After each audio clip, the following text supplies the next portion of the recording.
Terima kasih untuk waktunya pada kesempatan hari ini. Jadi saya akan menjelaskan terkait roadmap penelitian Bapak Ibu dosen gitu ya. Nah, kemudian kegiatan ini mungkin akan terlaksana setiap minggu sampai nanti maksimal tanggal 11 insya Allah, 11 Juni.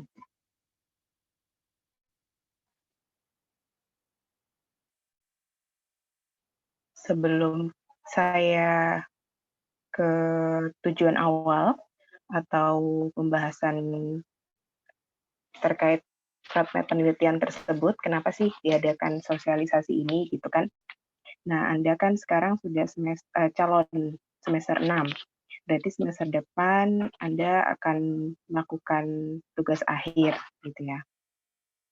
Berarti Anda kan harus sudah punya bayangan mengambil kemana sih TA saya ini atau topik TA-nya gitu. Nah, harapannya dengan kegiatan ini Anda bisa tahu penelitian-penelitian dari Bapak Ibu dosen, kemudian apa saja yang sudah dikerjakan, kemudian TA apa saja yang sudah dibimbing oleh Bapak Ibu dosen. Seperti itu. Nah, nanti nama kegiatannya mungkin akan kami ubah gitu ya, biar agar lebih menarik. Dan kegiatan ini nanti kami share juga di YouTube gitu, jadi nggak berkali-kali mengadakan kegiatan ini.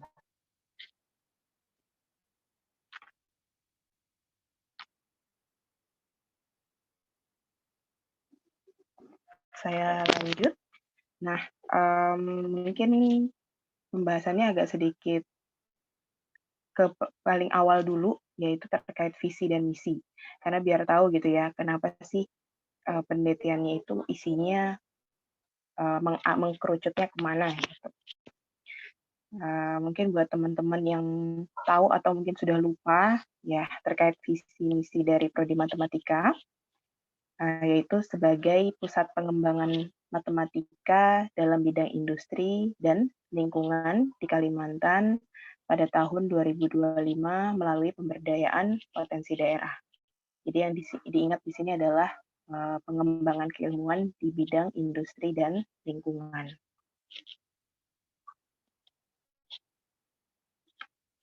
Sedangkan misinya berarti kan untuk menyelaraskan visi tadi. Yang pertama yaitu menyelenggarakan pendidikan matematika khususnya ya, untuk menghasilkan lulusan sesuai dengan kebutuhan masyarakat. Jadi kita membuat pendidikan dengan kurikulum berbasis dari pengembangan keilmuan bidang industri dan lingkungan itu tadi. Baru yang kedua, nah ini ada kegiatan penelitian. Nah, penelitian di matematika, fokus kami adalah di bidang industri dan lingkungan. Nah, harapannya untuk menjadi pusat pengembangan tadi ya, keilmuan matematika di Kalimantan Timur.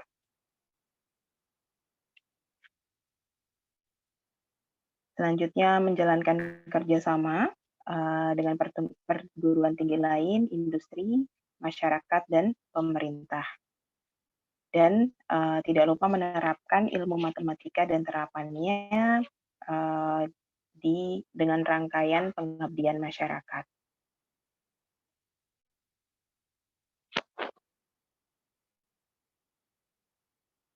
Nah, ini tujuan dari pembukaannya program studi matematika, yaitu menjadi wadah pengembangan keilmuan matematika dan proses pembelajaran berkualitas untuk meningkatkan kompetensi mahasiswa matematika.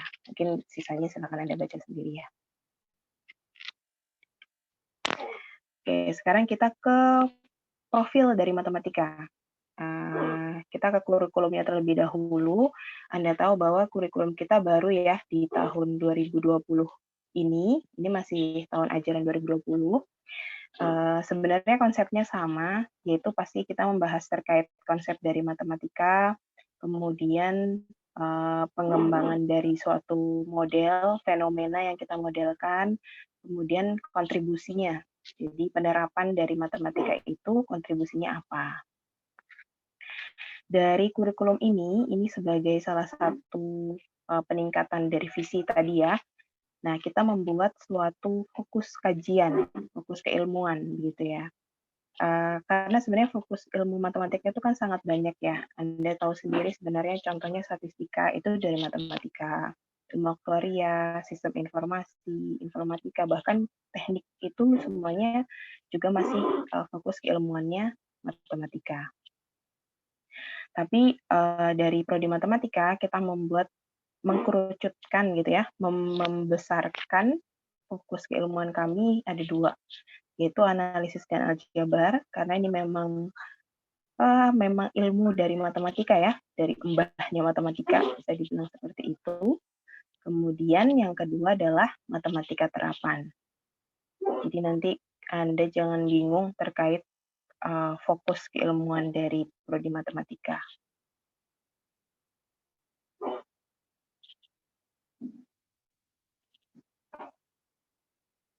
Untuk matematika terapan itu sangat banyak ya. Ini adalah beberapa sub bagian dari matematika terapan. Yang pertama ada pemodelan sistem, kemudian statistika dan matematika keuangan, kemudian ada optimasi dan kontrol, fluida, dan matematika komputasi. Ini kami rangkum dari kegiatan tugas akhir, topik tugas akhir mahasiswa, kemudian penelitian Bapak Ibu dosen. Kemudian untuk di bagian analisis dan aljabar, itu pasti ada secara analisis murni dan aljabar murni ya. Jadi kayak pembuktian dan seterusnya itu masuk di dalam bidang aljabar dan analisis. Baru yang kedua ada analisis fungsional, baru ada aljabar max plus, baru teori graf. Teori graf ini masuk ke dalam bidang aljabar, baru juga ada logika fuzzy. Mungkin nanti kalau Anda berminat ada juga kriptografi atau kombinatorika. Itu juga masuk di dalam bidang analisis dan aljabar.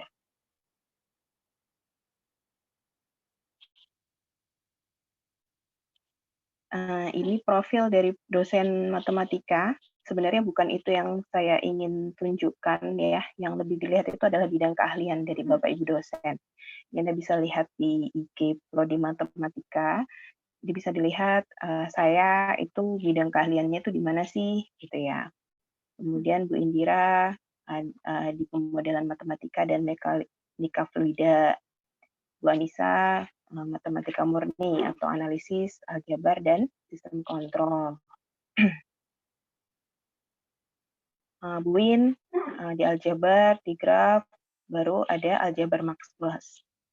Kemudian ada Bu Retno, beliau sedang studi lanjut, beliau bidang keahliannya adalah riset operasi sama biomatematika. Kelewat, ada Bu Irma. Bu Irma di pemodelan, analisis sistem dinamik, optimasi, dan kontrol optimal. Ada Pak Sigit juga, teori graf, bidangnya matbis, aljabar, bersama diferensial dan optimasi. Ada Pak Syalam, bidang keahlian Pak Syalam adalah statistika time series dan forecasting. Ada Pak Mail, mungkin Anda belum sempat bertemu ya. Beliau yang studi lanjut juga, bidangnya adalah matematika analisis dan geometri, kemudian aplikasi dari analisis, baru ada persamaan diferensial. Pak Mul di bidang sains komputasi, baru ada Pak Riki, beliau di statistika, ilmu keahlian dasarnya, kemudian berkembang ke statistika komputasi dan ekologi.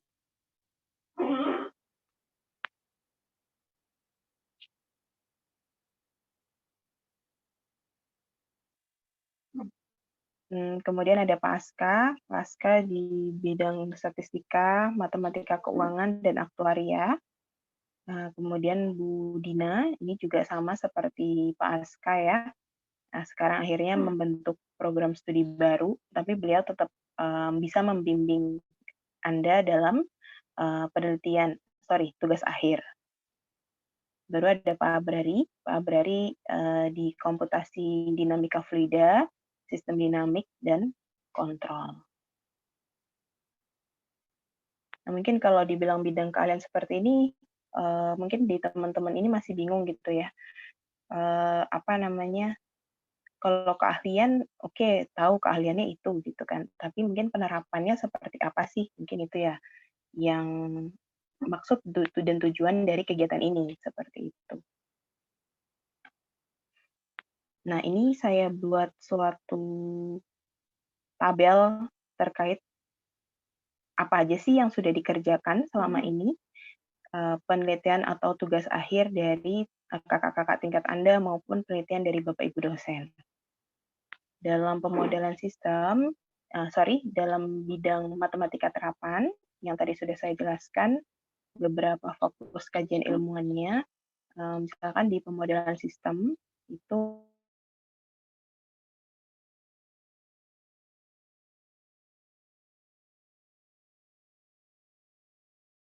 topiknya, contohnya dalam pemodelan pertumbuhan pengangguran, kemudian interaksi bekantan di hutan mangrove, kemudian penggunaan e-wallet. Ada juga interaksi atau pembuatan dari biogas, itu juga ada. Baru di bidang statistika dan matematika keuangan, salah satu topik kajiannya ada asuransi, yaitu misalkan asuransi perkebunan gitu ya. Bagaimana suatu perkebunan membentuk asuransi yang optimal yang digunakan. Misalkan. Baru juga di peramalan, ada peramalan kecepatan angin, kemudian penggunaan beban listrik. Ini juga termasuk paling banyak ya, menganalisis dari data, kemudian peramalan inflasi, atau suhu udara.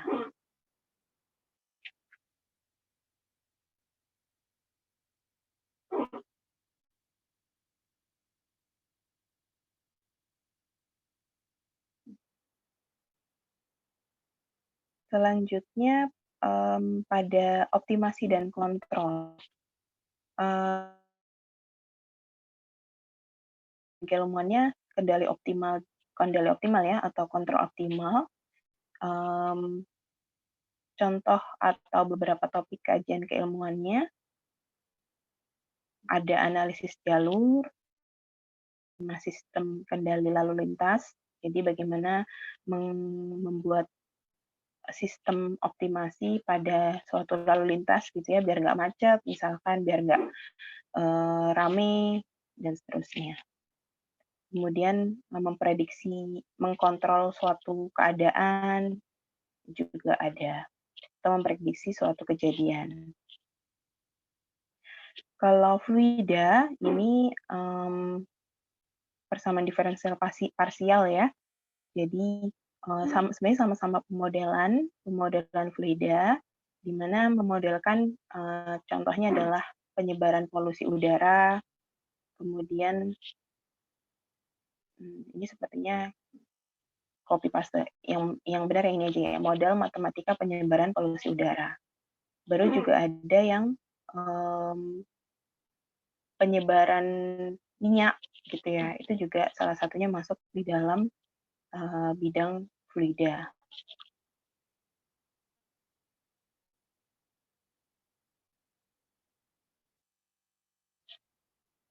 Karena kita masih pasti berintegrasi ya antara pemodelan apapun dengan komputasi, akhirnya kajian dari matematika komputasi ini pasti tetap ada berhubungan dengan pemodelan juga. Bahkan pada bidang statistika dan keuangan itu juga pasti ada pemodelannya. Ada simulasinya ya. Berarti pasti ada komputasinya. Ini contohnya, misalkan mensimulasikan pola kebakaran hutan, baru misalkan mensimulasikan kendali kapal, baru juga ada mensimulasikan penyebaran minyak. Nah, ini salah satu contoh bidang dari Pak Mul dan Pak Abrari maupun Bu Indira. Kalau sebelumnya juga ada Bu Milah ya di bidang ini.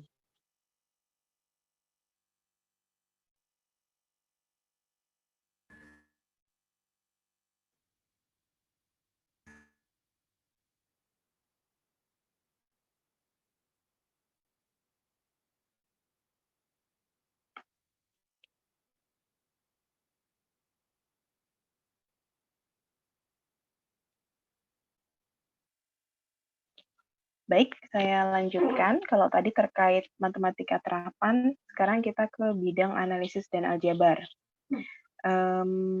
Di dalam bidang analisis, berarti kan pembahasan matematika murni ya. Di dalam analisis, salah satu contohnya yaitu berhubungan dengan ruang metrik. Mungkin Anda pernah membahas di analisis, saya kurang tahu, sepertinya belum ngambil ya, analisis fungsional. Nah, dia membuktikan suatu eksistensi dan ketunggalan titik tetap di ruang metrik. Baru kalau di aljabar Max Plus, jadi dia aplikasi dari grup dan ring, yaitu namanya menjadi aljabar Max Plus dalam penjadwalan transportasi. Nah, ini adalah beberapa topik kajiannya, misalkan menjadwalkan transportasi di Balikpapan, kemudian transportasi angkutan kota, transportasi kedatangan pesawat. Sebenarnya yang sekarang lagi ngetren di ITK sih khususnya, yaitu penggunaan atau pengaplikasian dari logika fuzzy. Contohnya perankingan kualitas keamanan, kemudian penghitungan beban energi listrik, memprediksi jumlah kejadian longsor. Jadi dia memanfaatkan beberapa logika fuzzy. Di bidang teori graf itu ada optimasi sistem kendali jalur lalu lintas, baru yang lebih ke aljabar murninya yaitu dekomposisi AD ajaib dan graf persahabatan. Mungkin Anda peroleh di mata kuliah teori graf ya. Kemarin bagi teman-teman yang ngambil teori graf sempat dibahas oleh Pak Sigit.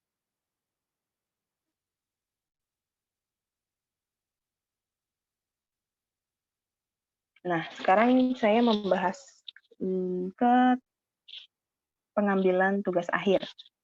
Nah, mungkin ada teman-teman yang berencana di semester 7 ngambil tugas akhir gitu kan.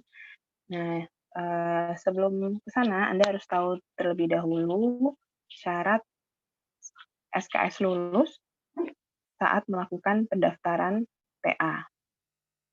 Yaitu minimal SKS lulusnya adalah 120 SKS. Berarti ini harus lulus semua ya. Tidak ada yang bernilai D, bahkan E. Nah, di mana untuk ketentuan ini itu ditunjukkan dengan nilai transkrip.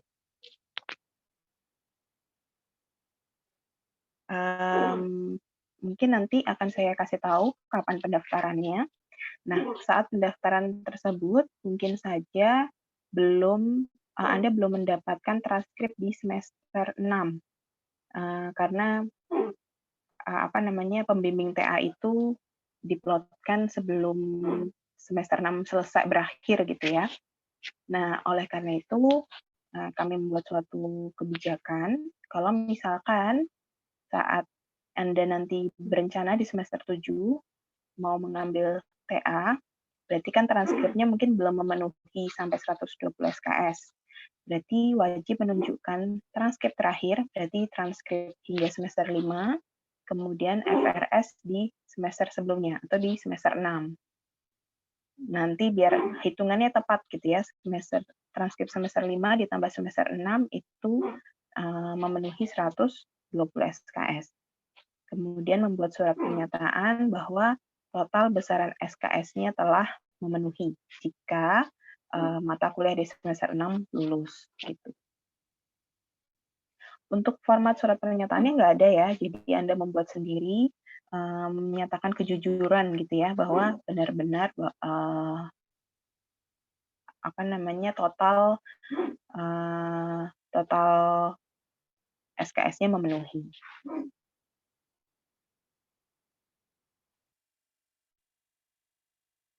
Ini juga penting terkait pembimbing. Jadi pembimbing dalam tugas akhir itu ada 2 ya. Kalau di KP itu kan pembimbingnya dipilihkan oleh prodi, jadi diplotkan oleh prodi. Sedangkan dalam tugas akhir, kami sudah di semester di gelombang ketiga insya Allah, pembimbing itu yang memilih adalah mahasiswanya. Karena takutnya nanti kalau prodi yang memilih, Anda misalkan tidak sesuai gitu, tidak merasa nyaman, akhirnya malah memperlambat kelulusan Anda. Nah, akhirnya kami membuat kebijakan pembimbing Anda yang memilih sendiri. Tadi sudah saya bilang bahwa pembimbingnya ada 2. Nah, ini ada ketentuannya, yang boleh menjadi pembimbing 1 dan yang boleh menjadi pembimbing 2. Nah, bisa Anda lihat, ini yang menjadi pembimbing 1 ada Pak Sigit, Pak Aska, Bu Win, Bu Dina, Bu Irma, dan Bu Indira. Kemudian yang menjadi pembimbing 2 ada saya, Bu Anissa, Pak Abrari, Pak Mu, dan Pak Salam. Misalkan Anda pembimbing 1 itu adalah pembimbing utama ya, pembimbing kedua itu adalah pembimbing pendamping. Tapi bukan berarti bahwa Anda hanya fokus ke pembimbing pertama saja kalau bimbingan. Anda juga harus bimbingan ke pembimbing kedua. Itu poin yang pertama. Baru poin yang kedua, misalkan Anda Bapak atau Ibu pembimbing kedua yang memiliki topik gitu ya. Biasanya pembimbing pertama, oh ya udah nggak apa-apa ikut aja. Nah itu nggak apa-apa gitu ya, nggak harus topik atau bidang kajiannya itu dari pembimbing pertama. Pembimbing kedua juga boleh. Baru ada juga yang bertanya, boleh nggak kalau pembimbing 1 dan 2 itu dari pembimbing pertama? Boleh, tapi usahakan jangan. Kenapa jangan? Karena takutnya jadi overload gitu ya. Jadi misalkan Anda mengambilnya Pak Sigit dan Pak Aska.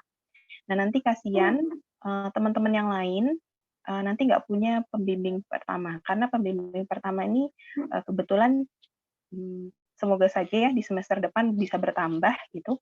Tapi sampai sekarang masih Bapak Ibu dosen ini baru 6 aja. Karena satu pembimbing itu hanya maksimal boleh membimbing mahasiswa itu adalah 10 mahasiswa. Nah, Anda bayangkan sekarang Bapak Ibu dosen sudah memiliki pembimbing dari kakak tingkat sebelumnya, terus nanti ditambah angkatan Anda gitu ya. Nah, bisa saja Bapak Ibu nggak menyetujui Anda menjadi pembimbingnya. Mungkin karena sudah merasa banyak gitu kan. Nah, kan jadi kasihan kan kalau misalkan semuanya mengambil pembimbingnya dari nomor 1 gitu.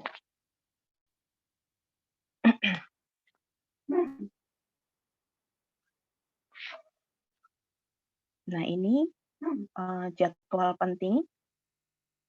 Nanti akan saya infokan terkait pendaftaran pengajuan pembimbing.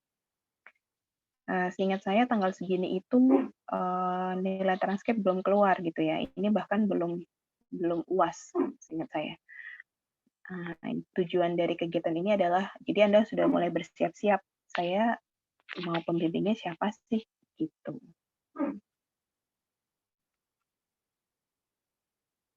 Dari sini mungkin ada yang tanyakan terlebih dahulu.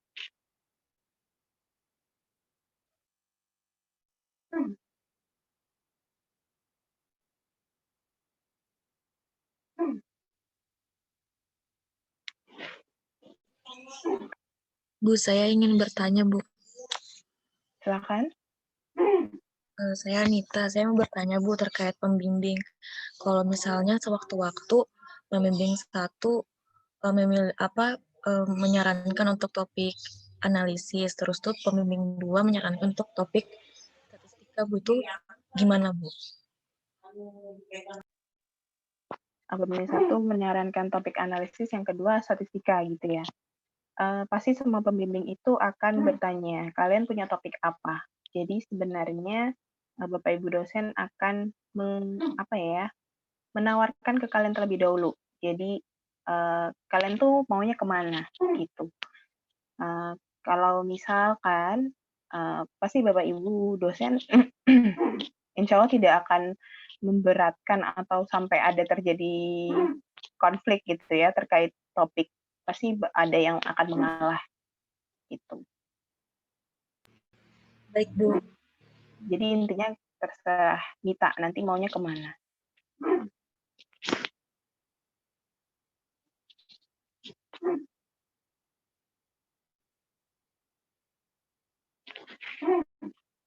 Hal baru mungkin juga bisa ini ya, misalkan gini, Anda pengen ke Bu Winarni gitu ya. Kemudian Bu Win pasti Anda akan menanyakan, jadi menghubungi dulu. Bu Win, saya mau Ibu menjadi pembimbing saya. Kalau Bu Win setuju, nanti bisa Anda ditanyakan, Bu, kalau misalkan saya mau memilih pembimbing 2, Ibu pengennya siapa? Mungkin alasannya adalah 1, agar bidangnya sama gitu ya. Mungkin kalian senang ke aljabar. Nah, biar sesuai bidangnya, Bu Win akan menawarkan dosen yang sama-sama bidang aljabar. Atau mungkin ada alasan lain gitu ya. Itu juga bisa Anda tanyakan terlebih dahulu. Intinya sih semua Bapak Ibu dosen pasti akan menanyakan terlebih dahulu, Anda sudah punya topik apa. Jadi kami itu punya pandangan Anda itu mau kemana.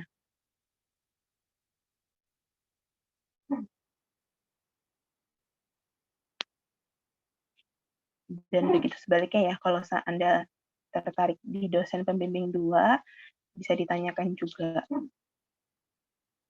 Atau Anda ngomong sendiri juga, Bu, saya pengennya atau Pak, saya senangnya sama Pak ini atau Bu ini, itu juga nggak apa-apa.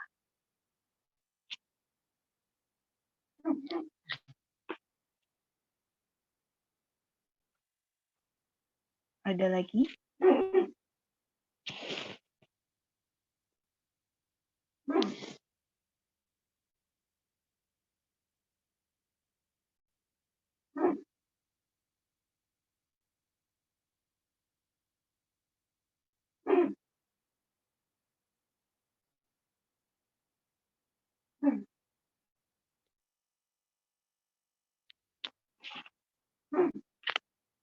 Kalau nggak ada, berarti kegiatan ini sudah bisa saya mulai.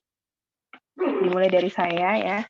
Saya akan menjelaskan beberapa topik yang sudah pernah saya lakukan dalam penelitian, dan mungkin teman-teman ada yang tertarik gitu ya. Nah, sebelum ke sana, mungkin saya akan bahas gimana sih caranya kita mencari topik gitu. Yang pertama, apa sih passion Anda dulu? Anda tuh senangnya kemana? Misalkan saya senangnya terapan. Oke, terapan apa? Gitu kan. Misalkan yang saya lihat itu sekarang adalah terapan dari, kalau dulu ya, saya pengennya memang ke lingkungan gitu. Ke polusi, kayak gitu-gitu. Makanya yang pertama saya cari adalah matematika di terapan, misalkan polusi di lingkungan, seperti itu. Ya benar, polusi yang seperti itu. Makanya semua bidang yang saya ambil mungkin kebanyakan di matematika terapan di bidang lingkungan. Atau mungkin Anda lebih senang ke minyak gitu ya. Atau saya senang ke saham, keuangan. Itu intinya cari dulu topik terapan yang mau diambil, misalkan kalau ke terapan. Atau kalau senang ke analisis atau aljabar, ya senangnya bidang apa gitu. Tapi kalau misalkan Anda belum punya pandangan topik untuk dikerjakan, Anda bisa diskusi dulu, bisa ke dosen wali, atau ke dosen yang pernah mengajar mata kuliah yang pernah diambil gitu ya. Mungkin ke Bu Anissa, misalkan saya pengen ke analisis, tapi saya nggak tahu analisisnya yang seperti apa gitu. Nanti Bapak Ibu dosen pasti akan memberi pandangan kemana. Kalian pernah nggak mencari-cari gitu, mencari jurnal,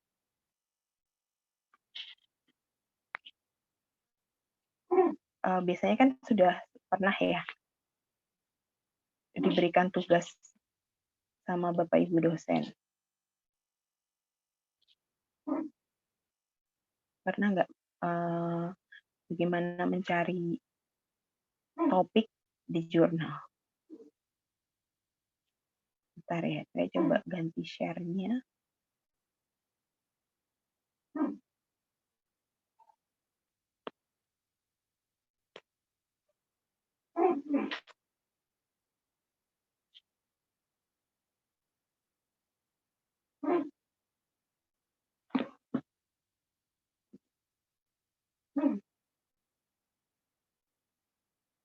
Misalkan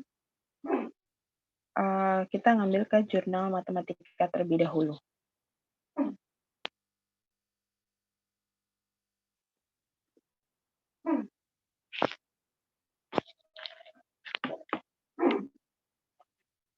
Tadi yang saya bilang ya, topik kita tuh maunya kemana sih, gitu kan.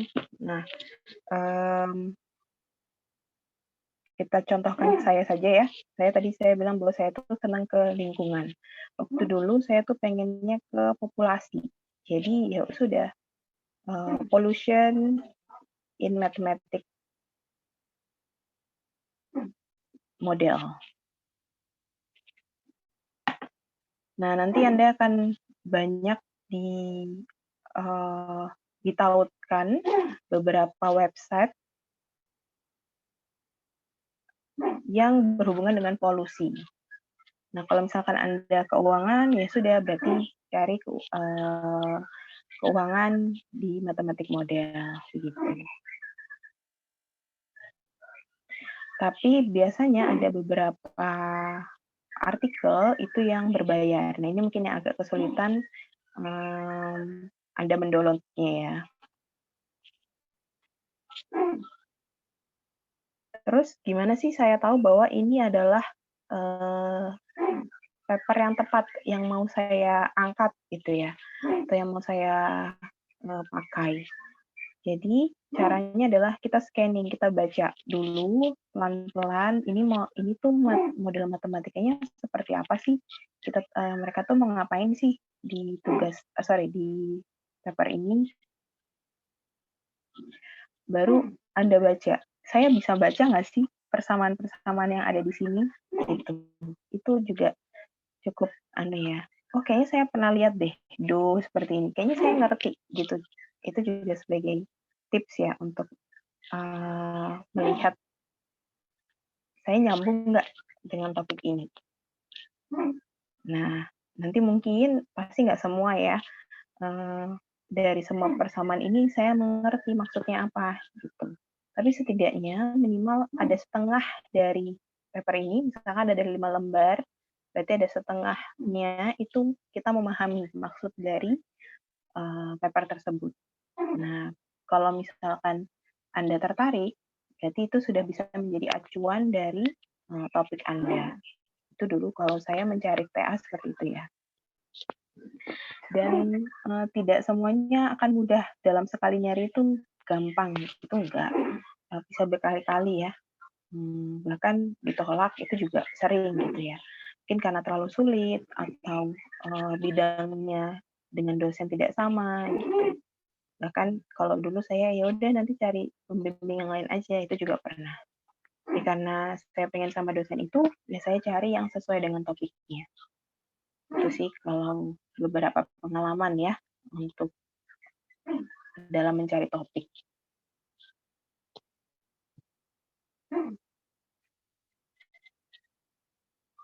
Nah, ini tadi yang saya katakan, tadi yang saya ceritakan, saya memang dulu pengennya masuk ke pencemaran lingkungan gitu ya. Dulu ini bukan topik awal, tapi setelah saya tadi sama seperti yang saya, oh sorry, ini share-nya bukan.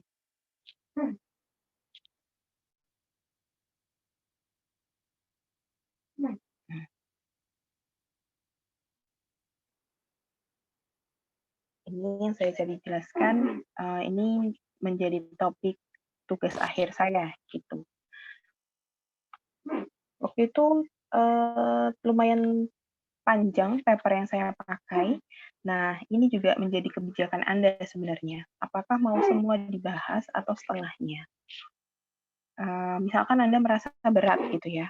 Nah, Anda bisa bilang sama pembimbingnya, Pak, Bu, saya sepertinya cuma sampai atau sanggup sampai sini saja gitu. Atau saya, ya intinya seperti itu. Jadi curhat boleh gitu ya, tapi dengan waktu dan tempat yang dikondisikan. Saya sampai sini aja atau mungkin ada kesulitan apa, itu bisa Anda jelaskan.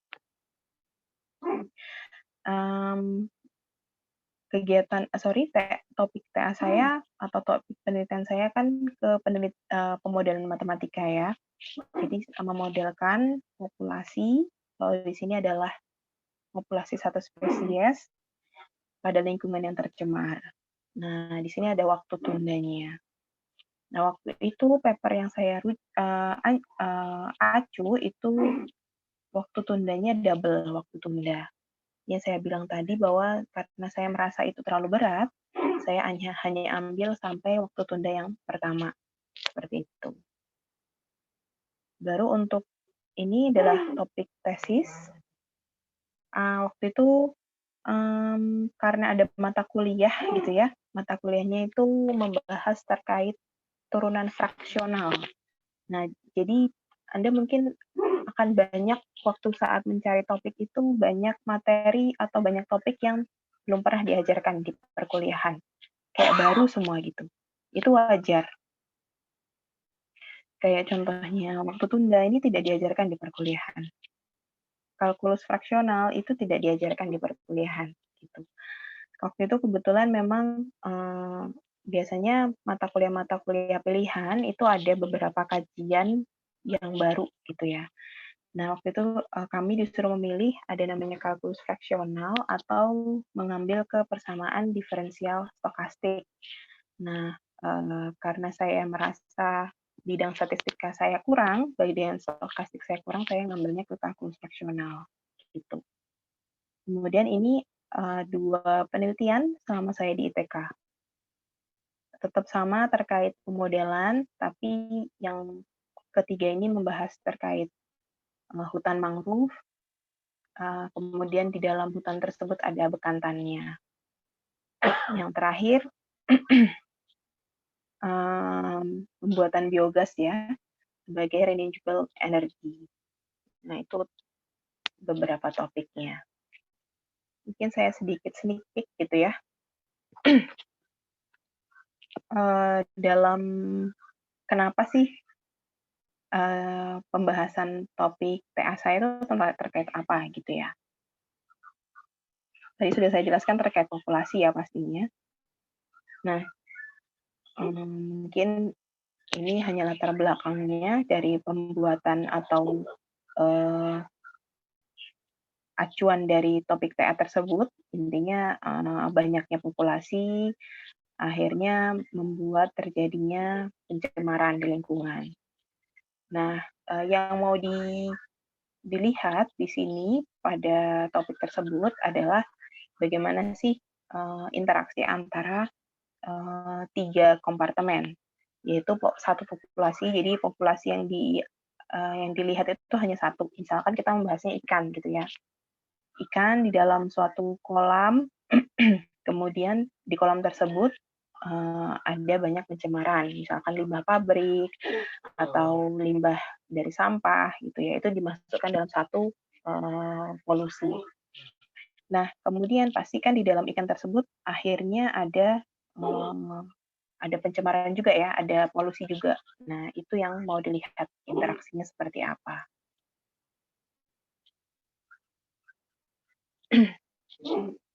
Dalam pemodelan ini, ada beberapa proses secara matematis yang harus dilaksanakan. Yaitu yang pertama, mungkin Anda akan membahas ini di mata kuliah pemodelan matsis ya, yaitu mencari titik keseimbangan, kemudian menganalisis titik keseimbangannya, baru mensimulasikan. Nah, ini yang tadi saya bilang kita tuh berintegrasi antara analisis dengan simulasi. Setelah kita analisis, bagaimana sih bentuknya simulasi numeriknya, gitu.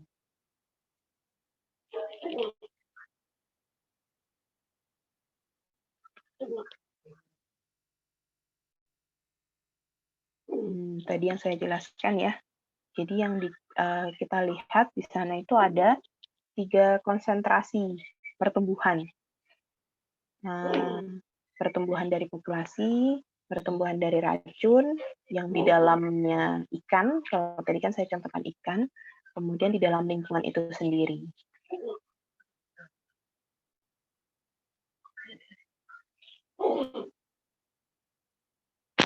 Ini modelnya. Nah, saat Anda melaksanakan atau proses belajar, nanti Anda harus bisa membaca, ini maksudnya apa sih gitu. DNDT itu maksudnya apa? Kemudian kenapa ada perkalian seperti ini? Nah, itu kita harus bisa membaca atau menginterpretasikannya gitu ya. Nah, apakah ini maksudnya dikurangi, kemudian ditambah, itu maksudnya seperti apa, gitu. Nah, nanti saya tidak akan menjelaskan terlalu detail ya, intinya saya mau menunjukkan ini model dari yang sempat saya bahas, gitu. Nah, T ini kan membahas waktu ya, jadi maksudnya ada laju pertumbuhan dari satu populasi tadi, nah dia tuh dipengaruhi oleh apa aja sih laju pertumbuhannya, gitu.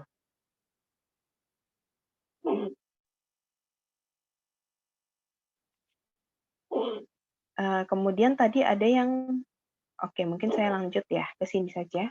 Nah, jadi kalau di pemodelan, kita akan mengsimulasikan tadi ya, bagaimana sih nanti kondisi dari populasi tersebut.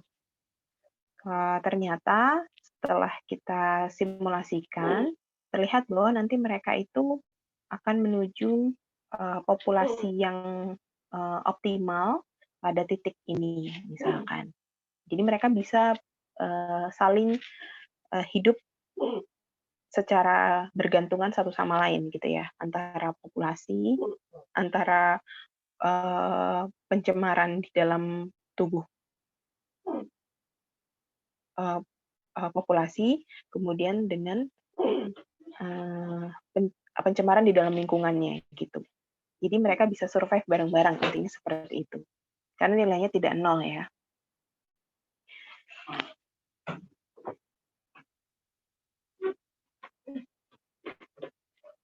Nah, sekarang kalau model tadi, pertumbuhan ini, saya berikan suatu namanya waktu tunda. Jadi kalau waktu kan Anda tahunya sebagai T ya. Diberikan suatu asumsi, ada waktu itu adalah periode waktu racun masuk ke dalam populasi. Jadi kalau model sebelumnya, mungkin saya tunjukkan model sebelumnya. Di sini, racun itu masuknya menyesuaikan waktunya. Jadi kalau misalkan waktu pertama racunnya ikut masuk, waktu kedua, jadi maksudnya pertumbuhannya secara kontinu gitu ya, racunnya bertumbuh. Sedangkan kalau dengan waktu tunda, dia ada delay-nya, ada perlambatan waktu penyebaran racun, gitu. Nah, sebenarnya kan ini mungkin topiknya ke racun, nanti mungkin Anda bisa topiknya ke penyakit, jadi masuknya pertumbuhan penyakit ke dalam tubuh manusia, gitu. Saya sempat juga membahas terkait pertumbuhan pertumbuhan mangrove dengan pembukaan lahan. Jadi adanya waktu tunda dalam pembukaan lahan. Mungkin kalau Anda tahu topik PA-nya Kak Umi ya, itu juga ada waktu tundanya di sini. Nah, ternyata kalau misalkan kita menggunakan waktu tunda, pertumbuhannya itu tidak mulus seperti pada contoh simulasi di sini ya. Nah, ini kan dia pasti akan menuju ke titik yang kuning ini, gitu kan. Tapi dengan adanya waktu tunda, nanti ini juga materinya cukup ada di semester depan ya, itu adalah adanya bifurkasi, gangguan. Bifurkasi itu gangguan. Saya cuma tunjukkan contoh gambarnya saja ini. Jadi kalau misalkan ini belum ada gangguan tadi ya, jadi dia masih pertumbuhannya itu masih aman gitu ya, dia bisa selaras gitu. Tapi karena ada gangguan, nah jadi karena ada penundaan dalam penyebaran polusi, malah terjadi gangguan ini, gitu.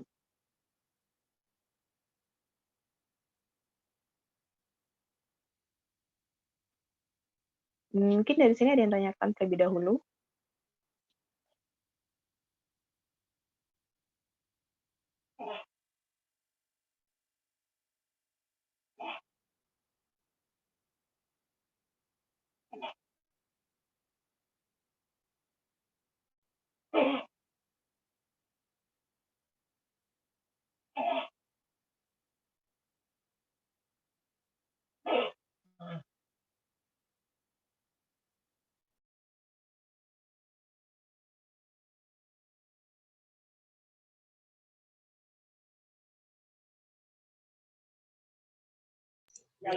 Bu, saya ingin bertanya, Bu.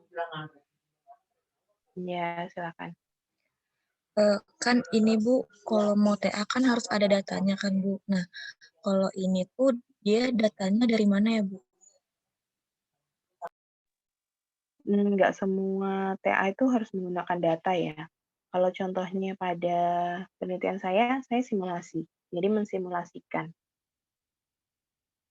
Jadi parameter-parameter ini itu kita ambil sendiri, dikondisikan begitu ya.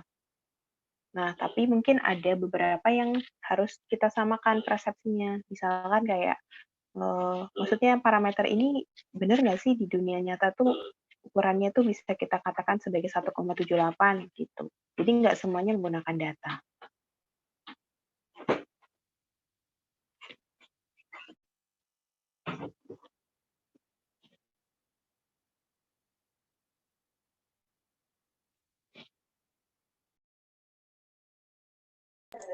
Berarti untuk penelitian yang lain yang Ibu teliti itu juga kayak parameter gitu juga, Kak, Bu? Iya. Baik, Bu. Meskipun parameter yang tadi saya bilang, contohnya kayak bekantan ya. Nah, itu kita harus tahu dulu bentuknya seperti apa. Oh, saya tuh ngambil di Geraha Indah, kalau nggak salah, bekantan mangrove. Memang di situ ada hutannya, ada hutan mangrove-nya, ada bekantannya, kemudian ada apa namanya, lahan tambak ikan. Kemudian Kak Umi juga mengecek, saya lupa di daerah mana, di Lamaru seingat saya juga sama hutan, bekantan, dan ada lahan tambak ikan begitu. Nah, terus gimana kalau lahan tambak ikan tadi itu jadi gini, hitungannya Anda contohnya aja lah ITK gitu ya. Anda punya lahan hutan ITK itu kan sangat luas, berapa ratus hektar gitu kan. Kemudian pasti Anda mikir, loh ini kan hutannya tuh hutan alam. Kalau misalkan kita menebang hutan, terus untuk mengembangkan, jadi kan kayak sedikit ini ya, kalau saya menebang hutan, kita merusak hutan. Tapi kalau saya tidak membuka, ITK tidak berkembang. Jadi cuman itu aja ininya, gedungnya ITK, ya kan? Sekarang kita harus punya pandangan. Saya maunya gimana? Kapan waktu yang tepat agar pertumbuhan gedung ITK itu juga tidak banyak merusak lingkungan. Mungkin itu bisa jadi salah satu pandangan kita, gitu. Nah, sekarang kalau misalkan, mungkin sekarang kita nggak melihat pandemi ya, dengan banyaknya mahasiswa, kalau ITK tidak dibangun, nah berarti Anda mungkin akan kesulitan mempunyai fasilitas, eee apa namanya, nggak punya tempat untuk kuliah gitu. Nah terus, gimana caranya kita bisa mengkonversi daerah-daerah yang tadi kita tebang. Nah itu salah satunya. Jadi meskipun simulasi tidak menggunakan data yang tepat, tapi masih menyelidiki daerah yang mau kita, teliti, seperti itu contohnya.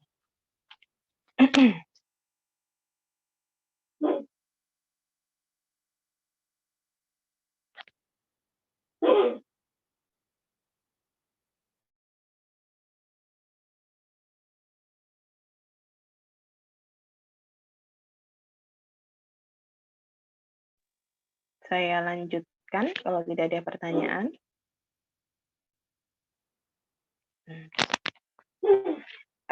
Kalau tadi terkait apa ya, waktu yang tepat gitu kan ya, atau ada penundaan dalam kalau tadi masalah penyebaran penyakit atau tadi juga saya sempat menyatakan, waktu yang tepat kita melakukan penebangan gitu ya untuk membuka lahan. Nah yang sekarang mungkin, bedanya lebih ke, ke ekoepidemiologi. Jadi, mangsa, prey, dan predator. Jadi mangsa dan pemangsa gitu. Nah mungkin yang mau saya bahas di sini hanya, ini ya, apa ya, subtopiknya. Kalau tadi kan pemodelan udah, terus adanya waktu tunda ya, waktu penundaan. Nah sekarang ada namanya orde fraksional. Sebelum ke sana mungkin saya bahas dulu terkait model yang pernah yang dibahas di sini, yaitu terkait, tadi adalah mangsa dan pemangsa. Jadi kita membahas, model, populasi, misalkan contohnya di sini ada ada, kelinci dan kucing di sini ya, ini kucing hutan, atau kelinci dan singa.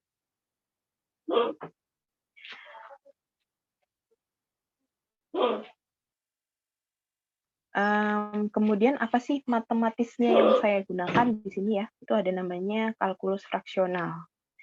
Mungkin Anda tahu selama di kalkulus Anda tahu, dalam kalkulus itu turunan pertamanya gitu kan ya, turunan kedua. Pernah nggak sih Anda berpikir turunan 2/3 atau turunan 1/3 gitu? Jadi kalau misalkan saya punya contohnya, dx per dt, ini kan berarti turunan pertama ya, atau d kuadrat x per dt kuadrat.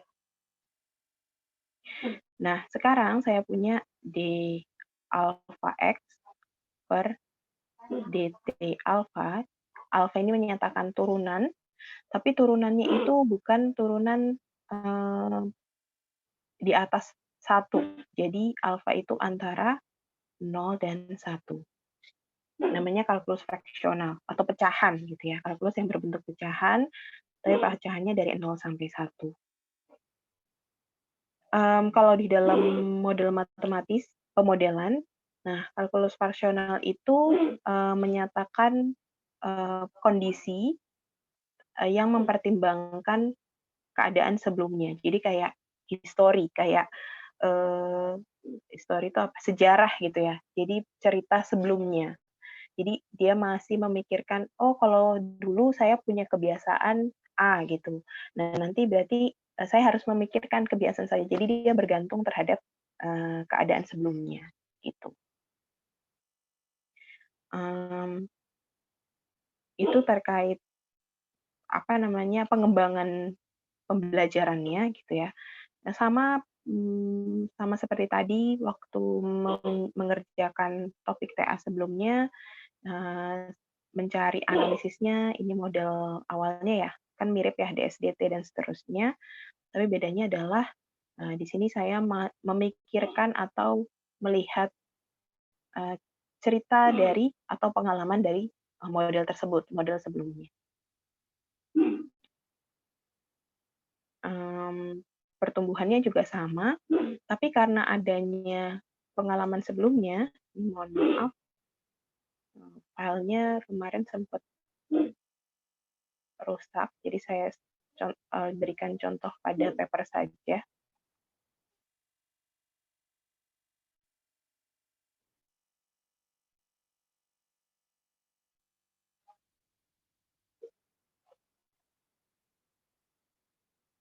Nah, ini. Jadi karena ada, kalau misalkan kita tidak melihat sejarah dari pertumbuhannya atau interaksi dari dua populasi tersebut, dia pertumbuhannya akan konvergen gitu ya. Dia pertumbuhannya akan stabil gitu ke nilai tertentu. Sama seperti tadi berarti interaksinya mereka tuh akan bisa survive bareng-bareng gitu pada nilai tertentu. Tapi kalau misalkan kita melihat cerita atau apa namanya, sejarah sebelumnya, sejarah dari alfa tadi, ada faksional tadi, ternyata pertumbuhan dari kedua populasi itu tuh terjadi apa namanya, fluktuatif gitu ya. Jadi maksudnya kadang mereka bisa hidup berdampingan, kadang mereka mati, nggak bisa hidup berdampingan, dan seterusnya gitu. Jadi terjadi gejolak lah dalam pertumbuhannya. Nah, itu terkait orde fraksional ya.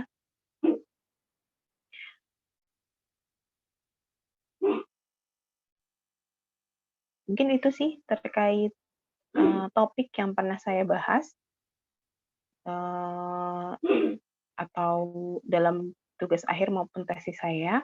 Kemudian yang tadi juga sempat saya bahas topiknya Kak Umi ya, yang pernah juga saya kerjakan. Nah, mungkin ada yang mau ditanyakan?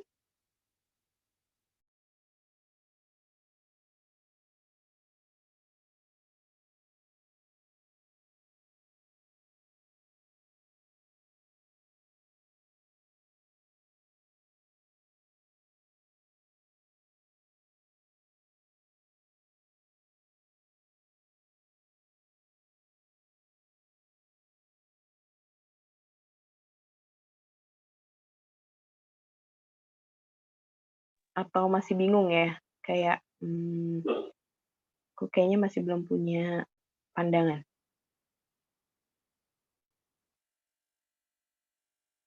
Oh, ini ada yang bertanya, apakah harus ada urgensinya? Apakah harus sebagai solusi untuk suatu permasalahan?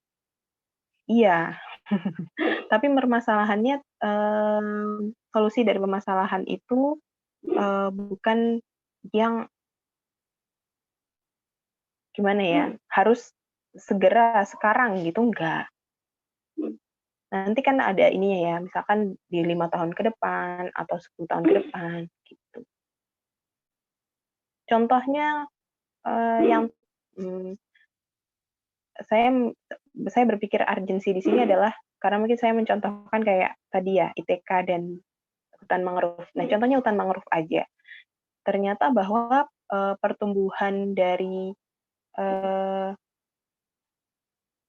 apa namanya, penebangan lahan itu tidak bisa setiap tahun kita laksanakan penebangannya. Itu bisa sampai 10 sampai 20 tahun. Nah, ini kan berarti urgensinya tidak perlu sekarang kan ya.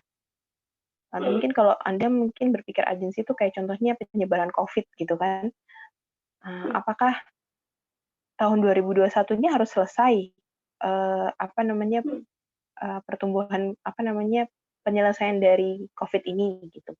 Nah, bukan yang sampai segitunya enggak. Atau mungkin inflasi ya, kenaikan dari apa namanya, keuntungan dari Balikpapan. Maksudnya tidak perlu terlalu kalau saya mikirnya tadi ke situ ya, urgensi yang dimaksud sama Ungu. Atau mungkin saya salah?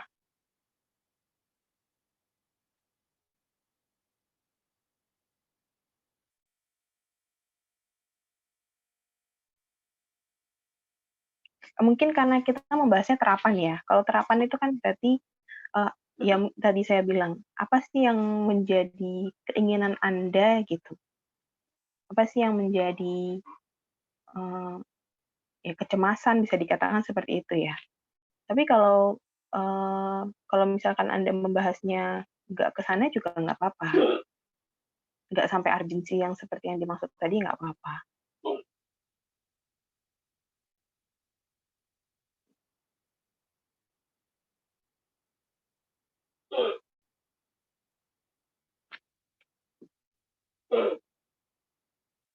Contoh ya, membuat jalur. Saya tahu saya ya, ada Bapak Ibu dosen yang membuat jalur transportasi. Nah, apakah dari hasil penelitian tadi itu akan langsung digunakan atau menjadi hal yang apa namanya, yang harus menjadi kebijakan gitu? Kan tidak ya? Itu kan sebagai saran, bisa bisa dikatakan seperti itu ya. Oh, kami punya ini loh, punya saran untuk mengoptimalisasi kendaraan itu seperti ini. Itu juga bisa.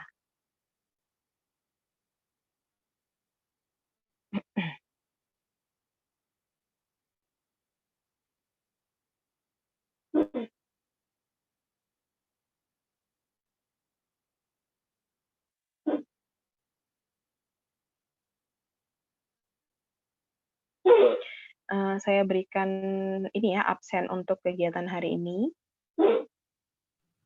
Jadi saya harapkan Anda bisa hadir 90% dari kegiatan kami gitu ya. Tujuannya apa? Biar ya tadi Anda punya pandangan topik untuk tugas akhir. Untuk jadwal selama Anda KP itu mungkin di weekend ya, Sabtu. Tapi nanti kalau misalkan KP-nya sudah tidak ada, berarti kegiatan perkuliahan sudah berjalan normal. Di jadwal perkuliahan sudah saya berikan ya, di hari Jumat sesi 2. Untuk siapa pematerinya itu apa namanya, rahasia. Jadi Anda hanya akan tahu saat kegiatannya berlangsung.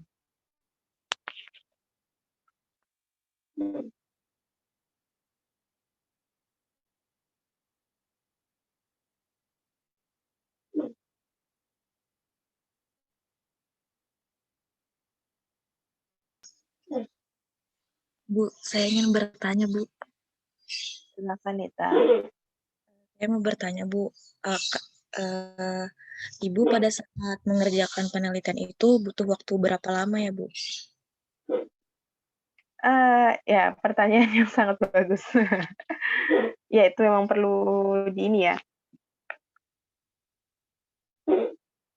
Kalau jujur saya lumayan, kalau penelitian, kalau sekarang mungkin karena saya sudah tahu apa yang mau saya kerjakan, apa yang menjadi ini, sebenarnya nggak lama ya. Mungkin kalau misalkan kita serius ya, 2 bulan tuh udah selesai gitu. Tapi kalau misalkan cuma ngerjain doang, itu seminggu, sehari itu juga selesai gitu. Tapi waktu TA dulu, ya mungkin karena saya belum tahu ya, saya tuh mau ngapain. Nah ini makanya saya tuh memberikan sharing itu, saya tuh dulu mau ngapain sih, topik apa yang mau saya kerjakan. Jadi saya sama seperti teman-teman mungkin yang pengen semester 7 selesai, tapi bukan orang yang harus selesai semester 7, tapi pokoknya ya udah TA loh gitu. Kayak merasa bangga TA di semester 7. Tapi setelah punya topik, ternyata dipelajari, ternyata tidak semudah yang poin harapan tadi yang pertama, bahwa saya semester 7 udah TA gitu. Kalau saya waktu itu, saya sampai semester 8 baru selesai, jadi berapa bulan ya? 6-7 bulan baru selesai. Karena pendalaman materi mungkin ya yang lebih sulit, Kemudian, nah ini gunanya teman, berbagi ya, berbagi keluh dan kesah. Jadi Anda, harus punya teman, minimal yang satu topik dengan Anda, jadi bisa ngasih tahu, "Ini gimana ya cara ngerjainnya?" Gitu. Sorry, gimana cara ngerjainnya. Kalau enggak, ya ke Bapak Ibu dosen. Nah, ini mungkin juga sebagai pengingat ya, jangan takut sama Bapak Ibu dosen gitu ya. Kalau misalkan nggak bisa, datengin aja Bapak Ibu dosennya. Jangan berpikir bahwa saya harus punya, apa ya, selesai dulu baru didatengin Bapak Ibu dosennya. Malah nanti semakin lama, malah bikin lama ngerjainnya, gitu sih.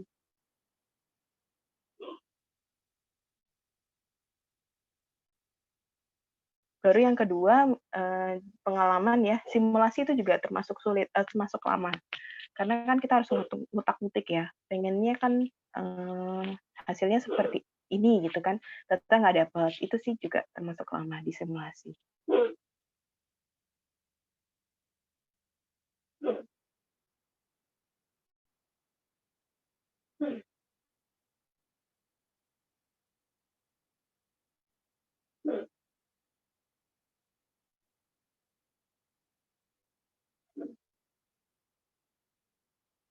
Ada lagi kah?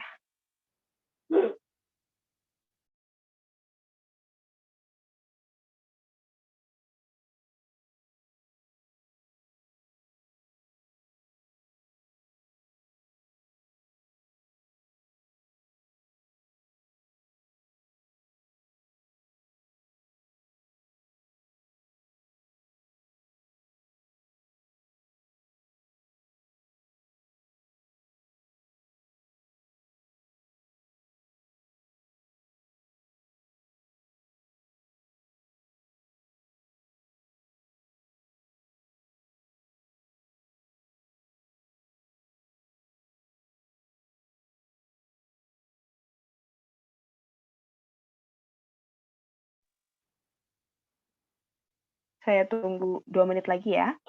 Kalau tidak ada pertanyaan, nanti bisa kita akhiri.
Sudah 2 menit, tidak ada lagi yang ditanyakan? Baik, mungkin itu sih, untuk pertemuan hari ini ya. Semoga bisa menjadi pandangan buat teman-teman semua, apapun nanti topik yang mau dikerjakan, semoga konsisten ya, jangan hilang-hilang, itu yang poin penting. Kalau misalkan ada masalah didiskusikan, jangan sampai, menghilang lah. Kalau apapun masalahnya, dihadapin. Ya, itu salah satu step, Anda menjadi seorang lulusan, ya. nanti di pekerjaan pun masih ada permasalahan yang lain gitu ya. Mungkin yang lebih berat lagi. Itu sih terkait pertemuan hari ini. Nah, saya harap minggu depan kita bertemu, tapi bukan dengan saya ya, maksudnya dengan Bapak Ibu dosen yang lain.